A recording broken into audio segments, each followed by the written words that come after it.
Near the end of the Bible are 21 letters from leaders of the early Jesus movement.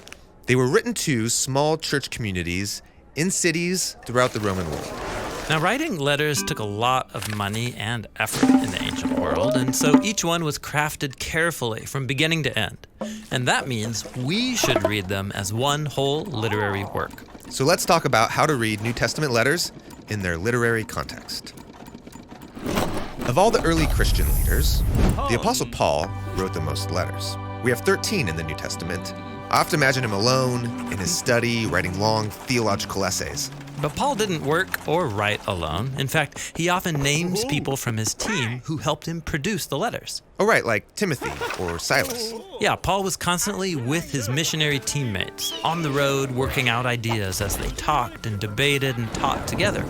And Paul would have collected speeches, poems, and prayers in notebooks. Like the ones he mentions in his second letter to Timothy. Right, and so Paul would get the right teammates in a room and start pulling together old and new material. Then they would hire a professional scribe and start creating drafts until they were satisfied with how it worked together as one whole. Then mail it off. Yeah, the letter would be given to a trusted teammate who would also be given instructions on how to perform it before the recipients. Perform it like read it aloud? Yeah, most people back then didn't read. And so Paul mentions this more than once in his letters, that they were designed to be heard, which is why they often sound like written speeches. So it's important for us to read and listen to these letters from beginning to end, too, so we can appreciate how each part contributes to the whole. Exactly. Now, every culture has its own practice for how to organize a letter, and in the first century, there was a standard format. You have the opening, which names the author and then the receiver. Then a prayer of thanks or a greeting. Then comes the body of the letter. This part is the main reason for writing in the first place, what the receiver's supposed to know or do something about. Right. And then comes the conclusion, which could have greetings, travel plans, a final request, or a prayer. So it's helpful to see how a New Testament letter breaks down into these parts. Right. So let's take, for example, Paul's letter to the Ephesians. Okay, there's the opening. And then a long thanksgiving prayer to God. And in the center of this opening prayer, Paul introduces the main idea of the whole letter. It's about God's plan.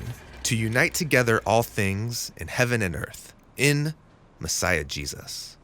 But what does that mean? Well, as we move into the body of the letter, Paul is going to repeat and unpack this rich idea. Right, but in the body of the letter, it's easy to get lost and lose track of what Paul's even talking about. Totally. I mean, the letter to the Ephesians has about 3,000 words. And that one's short compared to his other letters. But remember, Paul wrote these letters to be heard aloud. And so he usually gives clues to the progression of thought with transition words like therefore, or because of this, or so then. Okay, so the body of Ephesians breaks down to a lot of paragraphs, but they all begin with these transition words. Right. And each paragraph has its own main idea. So the first one is about how the risen Jesus is king of everything and everyone. And as for you, that is non-Israelites, you are now included in the new humanity God's creating.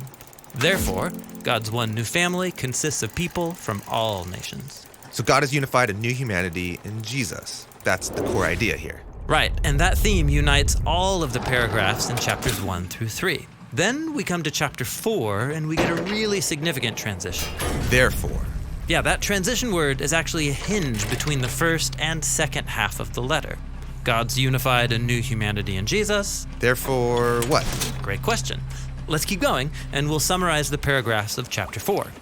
God's one new humanity is really diverse, so we must live together as God's new creation, and that, therefore, requires that we learn how to love and forgive each other because we are one.